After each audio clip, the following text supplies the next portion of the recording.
Good morning students. बच्चों, आज का हमारा टॉपिक है क्लास 11th में derivation of equation, Newton's equation of motion.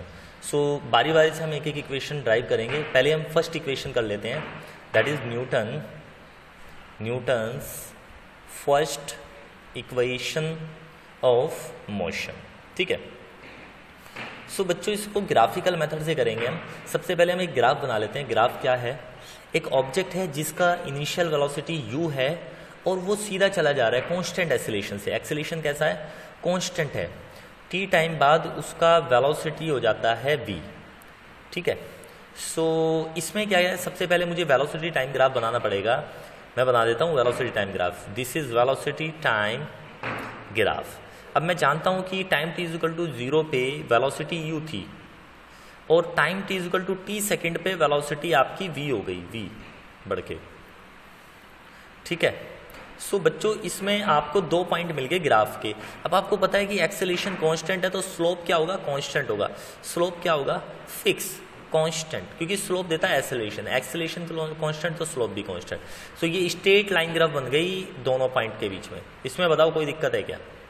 Straight line graph. अच्छा, उसके बाद आपको क्या करना है, न्यूटन की जो फर्स्ट इक्वेशन है, आपको इसमें स्लोप की हेल्प से न्यूटन की फर्स्ट इक्वेशन निकालनी है। ठीक है। सो बच्चों, आपको स्लोप तो निकालना आता ही है। स्लोप अगर आप ग्राफ की जो स्ट्रेट लाइन है उसको हॉरिजॉन्टल एक्सिस से आपको उसका स्टीपर देखेंगे तो स्टीपर ये हो गया स्लोप। m जो है स्लोप देता है यहाँ पे। अब आप क्या करो, सबसे पहले आपको पता होता है delta y by delta x होता है स्लोप निकालने का मेथड, और डेल्टा x क्या होता है? Change in x axis. Means आपको ये डिसाइड करना होता है कि x की वैल्यू कहाँ से कहाँ तक लेनी है। x की वैल्यू हम यहाँ से यहाँ तक ले रहे हैं तो इसको हम हॉरिजॉन्टली ऊपर उठा के लेके जाएंगे तब तक जब तक ये ग्राफ लाइन को टच ना कर जाए। यहाँ कर गया। अब यहाँ से जो परपेंडिकुलर हम डालेंगे तो ये इसको टच कर गया। ये डेल्टा y हो गया और ये डेल्टा x हो गया। ठीक है। सो m हो गया बच्चों, that is delta y by delta x, change in y axis value अपन में change in x axis value. अच्छा, change in y axis value हमें मिलेगी y एक्सिस से velocity, means v minus u, और change in x axis value हमें मिलेगी x axis से, that is t minus zero. अच्छा, स्लोप जो है हमें देता है वेलोसिटी टाइम ग्राफ में एक्सेलरेशन। हम इसको एक्सेलरेशन लिख देते हैं, that is v minus u by T.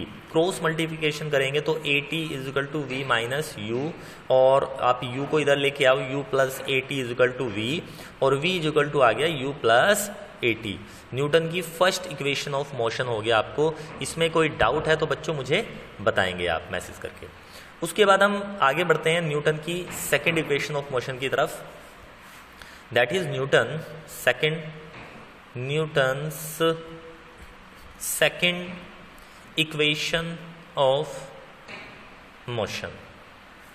अच्छा, इसमें समझने वाली क्या बात है बच्चों, ये जो न्यूटन की फर्स्ट इक्वेशन ऑफ मोशन है ना, v is equal to u plus at, ये आपको वेलोसिटी टाइम रिलेशन देती है। तो आपसे ये भी पूछ सकता है एग्जाम में कि वेलोसिटी टाइम रिलेशन आप मुझे बताओ। मीन्स आप मुझे वेलोसिटी टाइम रिलेशन ड्राइव करके बताओ उसमें क्या रिलेशन होता है। अब न्यूटन की सेकेंड इक्वेशन ऑफ मोशन देख लेते हैं। ये कहती है कि डिस्प्लेसमेंट टाइम क्या रिलेशन है, मीन्स डिस्प्लेसमेंट का टाइम के साथ क्या रिलेशन होता है, ये वो बताती है। अब इसमें हम किस मेथड से निकालेंगे? हाँ, यहाँ पे हमें पता है डिस्प्लेसमेंट जो मिलता है वो हमें एरिया से मिलता है वेलोसिटी टाइम ग्राफ में। सो हम ब्रेक करके एरिया निकालेंगे, means area of triangle plus का एरिया ऑफ रेक्टेंगल।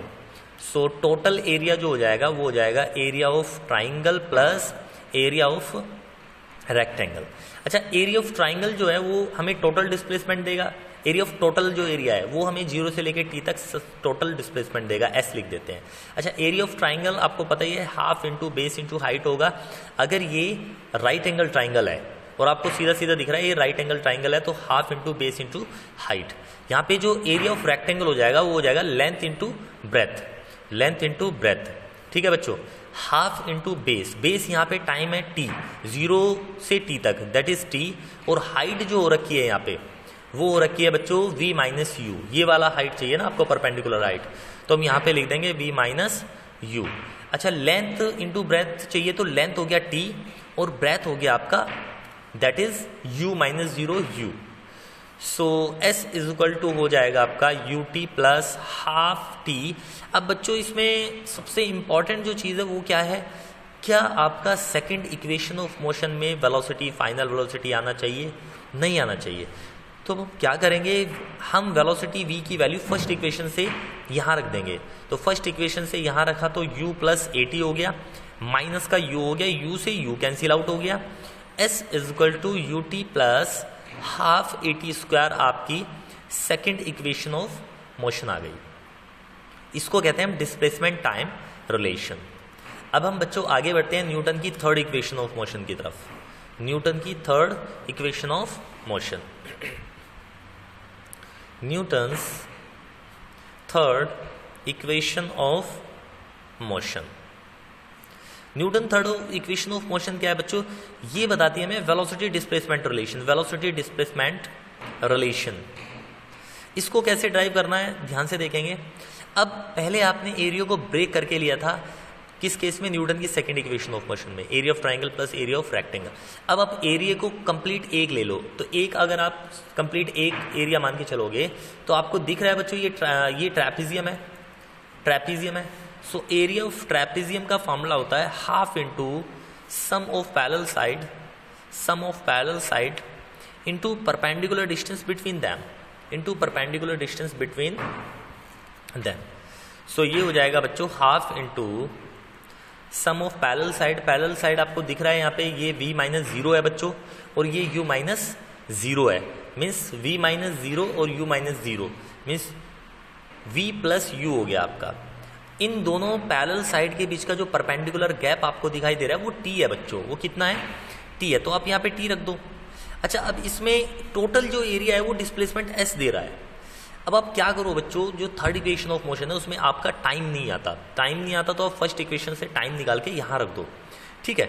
अब आप क्या करो, यहाँ से टाइम निकालो, टाइम आपका यहाँ से आ जाएगा that is t is equal to v minus u by ए।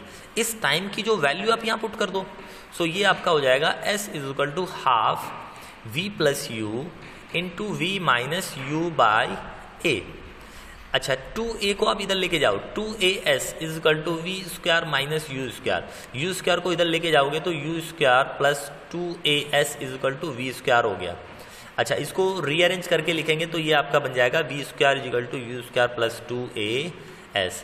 ये है आपकी बच्चों न्यूटन की third equation of motion. I hope आपको ये समझ आ गया होगा बच्चों।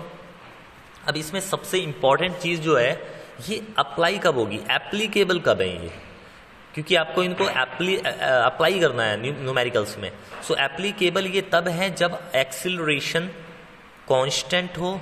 अगर जहाँ पे एक्सीलरेशन की वैल्यू फिक्स नहीं है आप इनको अप्लाई नहीं कर सकते, ठीक है।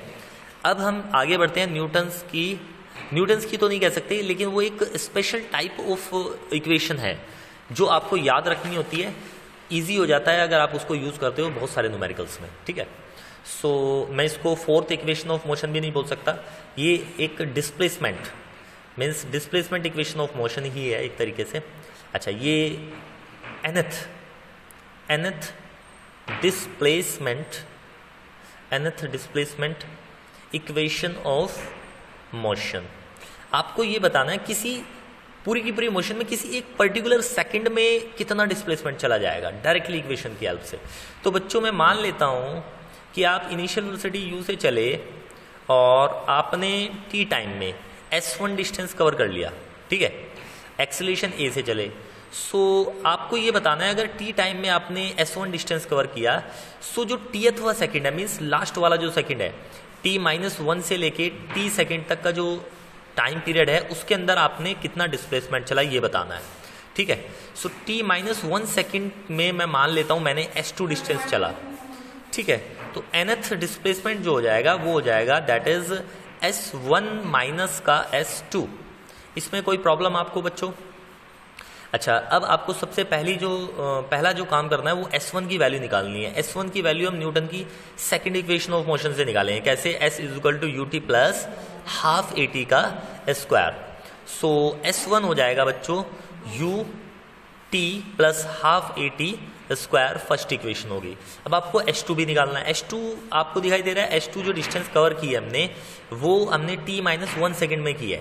सो t की जगह पे हम t माइनस 1 सेकेंड रखेंगे, बाकी सब सेम रहेगा। सो s2 हो गया ut माइनस 1 प्लस का हाफ ए टी माइनस 1 का होल स्क्वायर। एक काम करो, H2 को आप यहीं पे रीओपन कर लो, ये हो जाएगा यू टी माइनस का you plus half a t square plus 1 minus 2 T. ठीक है बच्चों, H2 हो गया you t minus u plus half a t square plus का हाफ ए। एक काम करो, 2 से 2 चला जाएगा आपका, 2 से 2 चला जाएगा, ये आ जाएगा माइनस का 80। ठीक है बच्चों, दैट इज माइनस का 80। अब आप क्या करो, यहाँ पे S1 और S2 की वैल्यू रख दो। सो एस nth हो जाएगा, that is S1 u t plus का half a t square minus H2 की वैल्यू रखोगे u t minus u plus half a t square plus का हाफ ए माइनस का ए टी। ठीक है, s nth is equal to हो जाएगा u t plus half a t square minus u t plus u minus half a t square minus half a plus a t. ठीक है, half a t square से half a t square चला जाएगा आपका, और u t से u t चला जाएगा। सो आपका ये जो इक्वेशन बन जाएगा s nth is equal to u minus का हाफ ए और प्लस का ए टी। अब बच्चों इसमें से आप हाफ ए कॉमन ले लो, इसको आप इधर लो, ये जो टर्म ए टी है इसको इधर लेके आओ, तो एस nth हो जाएगा आपका u प्लस का हाफ 280 माइनस का हाफ ए। इसमें से हाफ ए कॉमन लो, s nth is equal to u plus half a, ये हो जाएगा आपका 2t माइनस का 1। So this is the equation of displacement travelled in nth second. ठीक है बच्चों, इसमें किसी तरह की कोई प्रॉब्लम है तो आप मुझे बताएंगे। अब हम बात कर लेते हैं किस टाइप से हम इसके न्यूमेरिकल्स करते हैं। बच्चों फॉर एग्जांपल आपसे पूछ लिया, कोई ऑब्जेक्ट है जो इनिशियल वेलोसिटी 10 मीटर पर सेकंड से चला, ठीक है, और उसका एक्सेलरेशन कांस्टेंट था दैट इज 2 मीटर पर सेकंड स्क्वायर।